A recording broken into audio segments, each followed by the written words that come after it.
Hello बच्चों। तो कैसे हैं आप लोग। स्वागत है आप सबका फिर से एक बार समीर बंसल कैलकुलस सीरीज में। सामने बहुत ही प्यारा सा क्वेश्चन है, बहुत ही ब्यूटीफुली क्राफ्टेड है। इस क्वेश्चन का सलूशन पहले खुद से ट्राई करो। 3, 2, 1। अब मैं ट्राई कर रहा हूँ। देखो इस क्वेश्चन को, इतने प्यारे तरीके से डेटा गिवन है, उस डेटा को रीड करो। बोला है अपने पास 3 सीरीज है, AN, BN एंड CN। तीनों सीरीज में एक कंडीशन सेटिस्फाई हो रहा है कि AN, BN एंड CN का सम जो है 2n+1 है। Product of AN, BN, BN, CN, CN, AN का जो सम है 2n-1 है। एंड तीनों का प्रोडक्ट की वैल्यू कितनी है, -1 है। एंड एक और इन्फॉर्मेशन गिवन है कि AN is greater than BN is greater than CN। अब उसके बाद AN पे लिमिट्स पूछा गया है कि AN/N का लिमिट क्या होगा। इसका मतलब अगर हम AN फाइंड आउट कर ले तो सारे ऑप्शन चेक हो जाएंगे। अब AN फाइंड आउट करने के लिए हमने क्या सोचा कि जैसे ही 1, 2 एंड 3 इन तीनों कंडीशन को हमने देखा, हमें थियरी ऑफ इक्वेशंस की याद आई कि summation alpha plus beta plus gamma. याद करो, summation alpha beta plus beta gamma plus alpha gamma and then alpha beta gamma.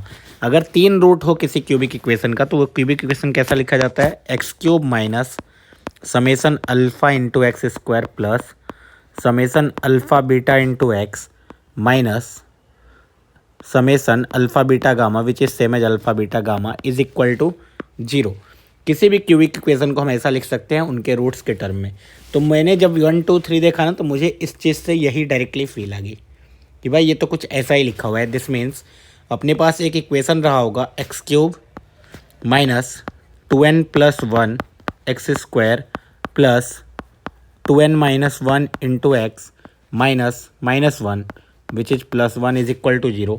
अपने पास एक क्यूबिक इक्वेशन रहा होगा जिसके 3 रूट रहे होंगे। कौन कौन से रूट रहे होंगे, AN, BN एंड CN। बताओ ये बात समझ में आती है, बताओ जल्दी। मैंने बोला कि अपने पास एक क्यूबिक इक्वेशन है और उस क्यूबिक इक्वेशन को मैंने कैसे क्राफ्ट किया है, देखो इस इन्फॉर्मेशन से, थियरी ऑफ इक्वेशन से। उससे मुझे पता चला कि AN, BN, CN ये इस क्यूबिक इक्वेशन के सॉल्यूशंस होंगे। ओके, यहाँ तक कोई दिक्कत नहीं है। अब मैं अगर 3 रूट इसका निकाल लूँ, क्यूबिक इक्वेशन के 3 रूट्स निकाल लूँ एंड मैं ये पता कर लूँ कौन सबसे बड़ा है, तो मुझे AN की वैल्यू पता चल जाएगी। यस, तो क्यूबिक का रूट कैसे निकाला जाता है, पहला तो हिट एंड ट्रायल से निकाला जाता है। मतलब x इज इक्वल टू 1, 2, 3, -1, -2, -3 ये सब डाल के चेक किया जाता है कहीं कोई तो रूट नहीं है। तो x की वैल्यू मैं 1 डाल रहा हूँ। 1 डालेंगे तो देखो ये 1 minus 2n-1 plus 2n-1 plus 1 बनेगा और ये परफेक्ट 0 आ रहा है। ठीक है, this means x is equal to 1 एक रूट है। x इज इक्वल टू 1 एक रूट है तो इसका मतलब एक फैक्टर इसका क्या आएगा, x-1। बाकी फैक्टराइज करने मैंने बहुत बार सिखाया है। अब तुम क्या करो, x में ऐसा क्या मल्टीप्लाई करूंगा जो x³ आएगा, सो x² मल्टीप्लाई करोगे। -1 में ऐसा क्या मल्टीप्लाई करूंगा जो +1 आएगा, तुम बोलोगे -1 मल्टीप्लाई करोगे। Constant term and first term लिखना बहुत आसान होता है। उसके बाद मैंने बोला था x वाले कोएफिशिएंट देख लो, x इंटू -1 कितना आ रहा है, -x। हमें अल्टीमेटली x वाले कोएफिशिएंट में क्या चाहिए, 2nx माइनस x। देखो यहाँ से 2nx माइनस x, सो -x ऑलरेडी आ चुका है और 2nx कहाँ से आएगा, -1 मल्टीप्लाई होगा -2nx से तो +2nx बनेगा। ओके, तो यहाँ से मुझे डायरेक्टली ये फैक्टराइज हो गया। अब अगर फैक्टराइज हो चुका है दिस मीन्स एक रूट तो एग्जैक्टली 1 आ ही चुका है।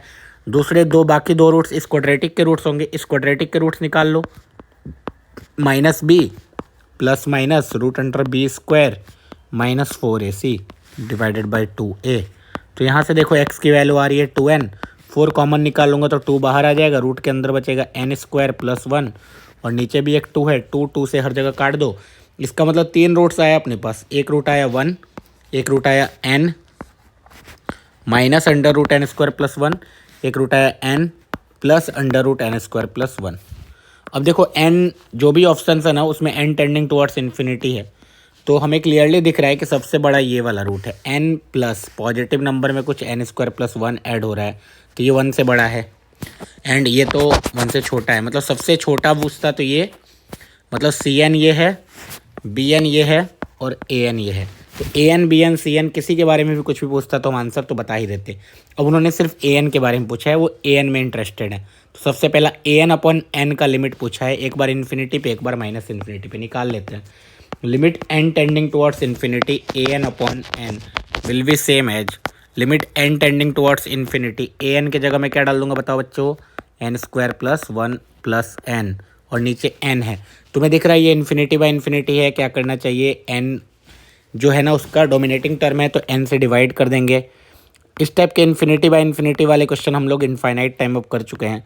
तो 1 + √n² जाएगा, तो ये बचेगा 1 है ना, और बचेगा इधर 1/n², और इधर आ जाएगा 1। अब मुझे दिख रहा है क्लियरली कि ये टेंडिंग टुवर्ड्स 0 है, तो अल्टीमेटली लिमिट्स अपने पास आने वाला है 2। तो n टेंडिंग टुवर्ड्स इन्फिनिटी में आंसर कितना आ रहा है 2। तो कौन सा ऑप्शन राइट हो जाएगा, पहली बात बी। अब माइनस इन्फिनिटी पे देख लेते हैं। If limit n tending towards minus infinity AN n + √n² + 1/n। अभी ध्यान से देखना,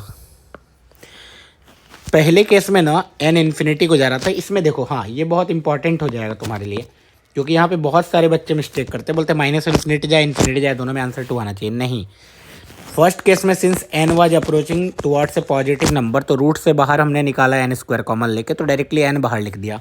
लेकिन सेकेंड केस में क्या होगा, यहाँ पे n बाहर नहीं आएगा ना, सोचो n तो है, जब n बाहर निकालूंगा तो एक्चुअल में मॉड n बाहर आता है ना, ओके। तो यहाँ ऐसा बन रहा है और नीचे n है। अब since mod n negative number को जा रहा है तो मॉड नेगेटिव साइन से खुलेगा, तो ये हो जाएगा limit n tending towards minus infinity n - n × √1 + 1/n²/n।